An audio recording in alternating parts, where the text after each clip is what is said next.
노래 한 곡을 꽂고 시작해야 돼. 너무 좋죠. 너무 좋죠. 안녕하세요. 안녕하세요.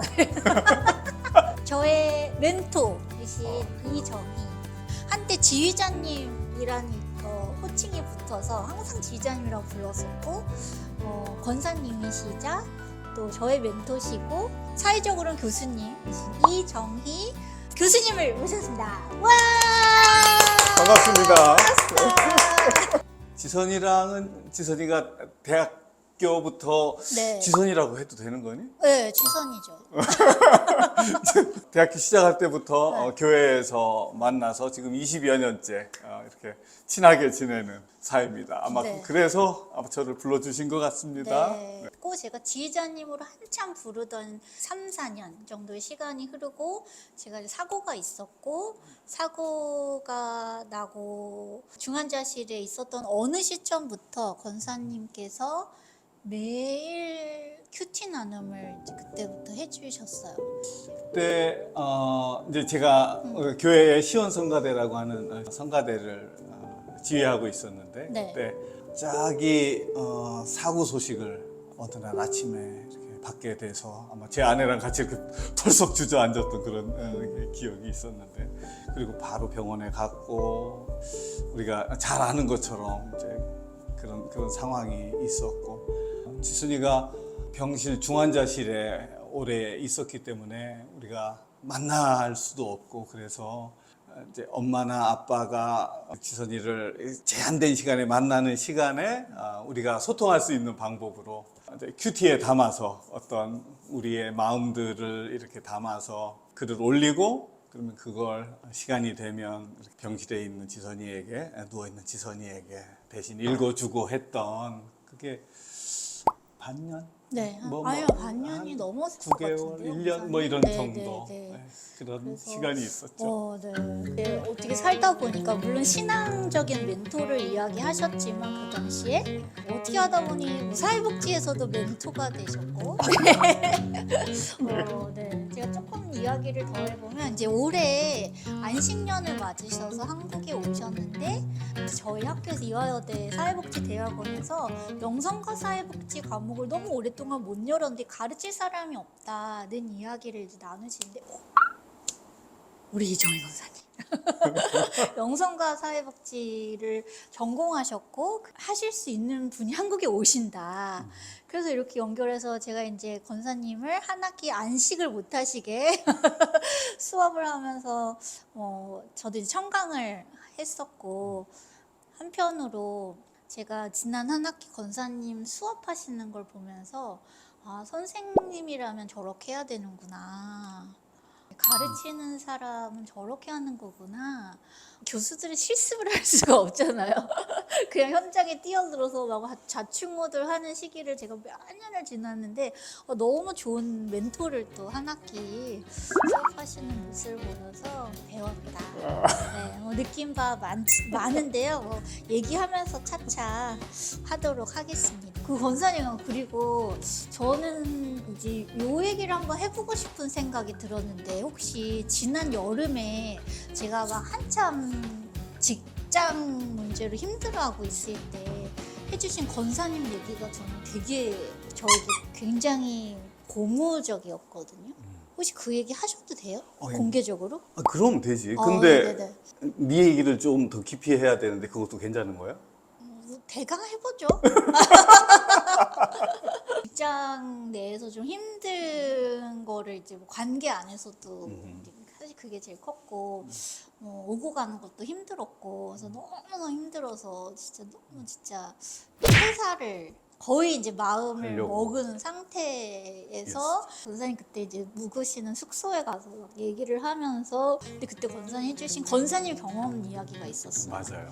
많은 직장인들과 신앙인들에게 좀 도움이 될 것 같아요. 뭐 저는 어차피 뭐 부족한 사람이니까 뭐 과거의 어려움을 고백하는데 뭐 문제가 없습니다. 그 학교 생활, 직장이죠. 학교 생활에서 겪는 어려움을 이렇게 막 그 상한 마음을 이야기하는데, 제가 예전에 느꼈던 네. 그 마음이 그대로 이제 느껴졌어요. 그래서 내가 그 시간 어떻게 통과해 왔지라고 하는 걸 지선이한테 처음 이제 얘기를 한 거죠. 네. 근데 그때가 아마 제가 직장 생활을 한 20여 년 했던 때인데 어느 날 갑자기 제가 이 직장에서 네. 퇴출 대상으로 가능성이 있는 대상으로 그렇게 성실하게 살았는데. 그렇죠. 그런 대상에 올랐던 거예요. 물론 이제 억울하게. 나는 억울하다고 억울하- 생각하는 거죠. 네. 모르겠어. 이거는 너무나 회사 주관적인 거기 입장은 때문에. 모르겠습니다. 그렇죠. 네네. 근데 그때 직원들의 여러 요소가 있는데 그 중에 하나가 이제 저랑 같이 일했던 직원들의 평가가 굉장히 좋지 않았던 거예요. 그때가 불행하게도 그것을 이제 인사의 뭐 참고 사항으로만 일종의 인기 투표 같은 성격이니까 참고 사항으로만 했으면 좋았는데 그거를 기관의 무슨 퍼포먼스 이밸류에이션과 연관이 되면서 그걸 인사에 반영을 해야 네. 그 기관의 어떤 성과에 포함되는 상황이었는데 아무튼 저를 힘들게 했던 직원이 있었죠. 그래서 뭐 의도적이었는지는 모르겠으나 아무튼 그 직원이 볼 때는 저가 굉장히 못마땅했던 것이고 그래서 굉장히 나쁜 평가를 받았는데 그 점수가 낮아서 제가 이 사람 퇴출을 고려해야 되는 사람이다. 뭐 이런 그 명단에까지 올랐던 거예요. 네네.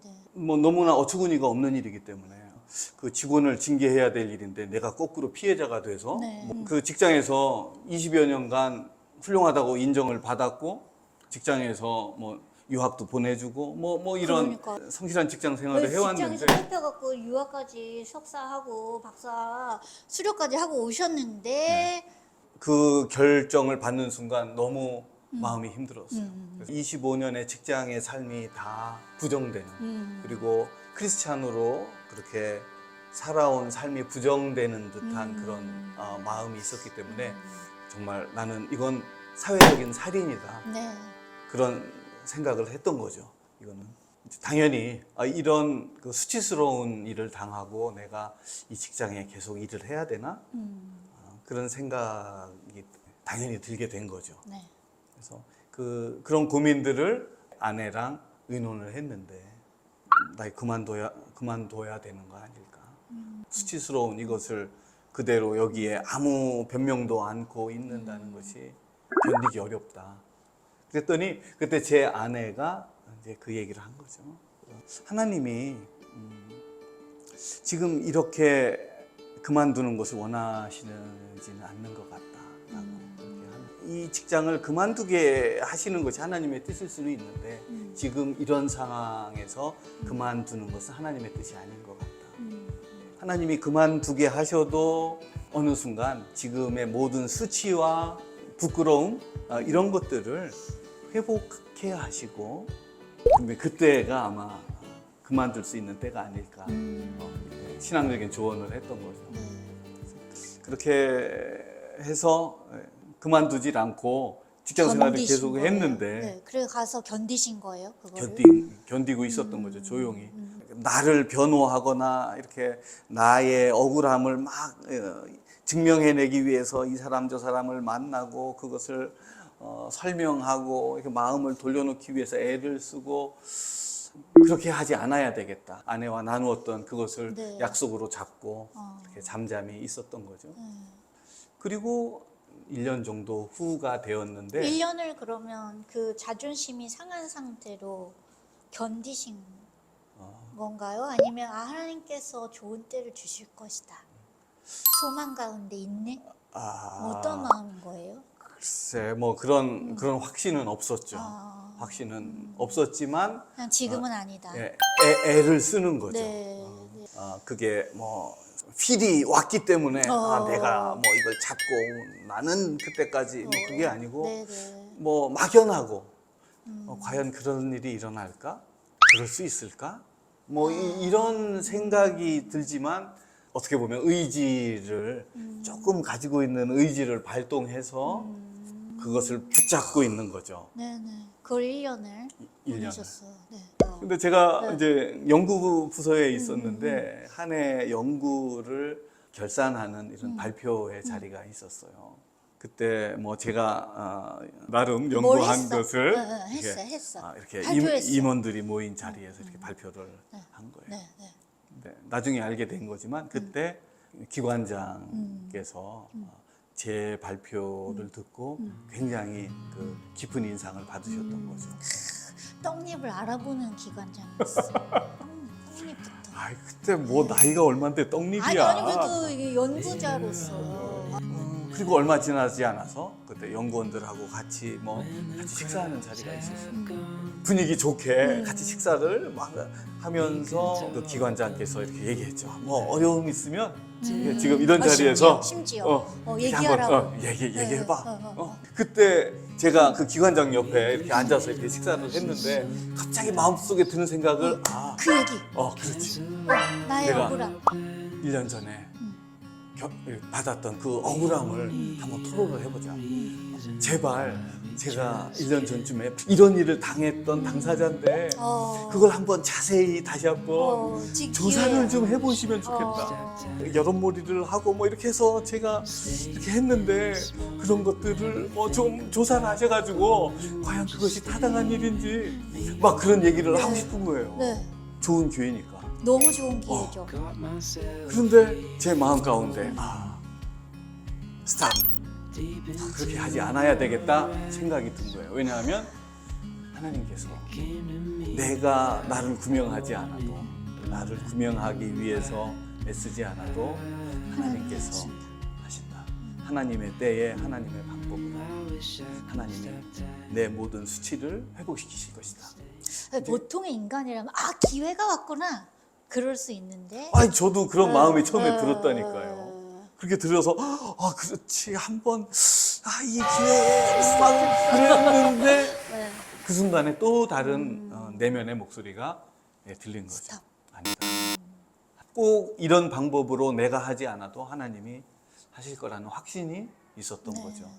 그래서 뭐 얼마 지나지 않아서 제가 복권되고 복권만 된 게 아니라 승진을 한 거죠. 그 상위의 자리로 간 거죠. 사람들은 다들 이게 뭔 일이냐 이렇게 할 정도로 그렇게 속으로 하나님이 하셨어.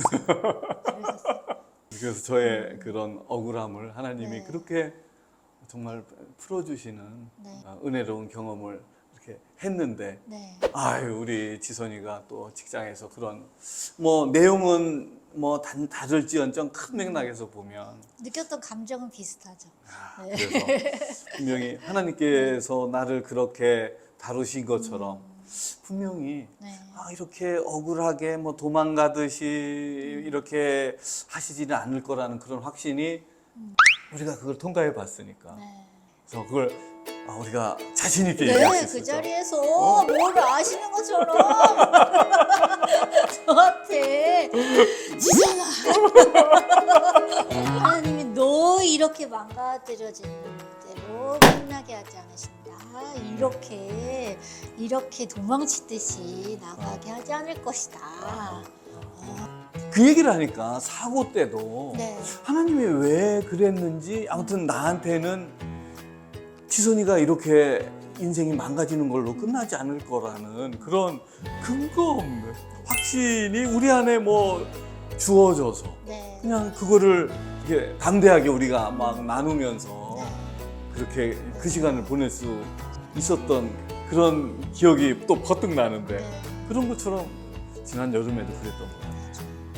그래 권사님 경험은 하나님 같은 하나님 막 이러면서 제가 권사님처럼 그렇게 또 살아봐야지 하는 마음으로 학교에 돌아가서 한 학기를 잘 보내고 생각지도 못하게 자리를 옮겨주셨고 잘 파송받았고 또 한 대 받으면서 학교를 이직하게 됐죠. 이제 올해 1월 막 이제 합격 소식을 듣고 막 소문이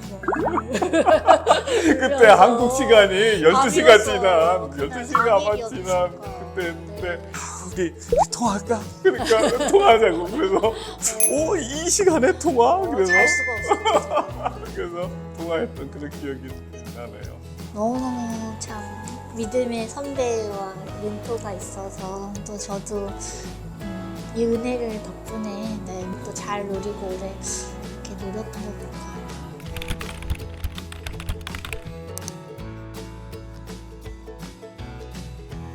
사실 그때 지선이가 처음 다시 예배로 돌아올 때의 그 모습은 처참했죠. 처참해. 처참했죠.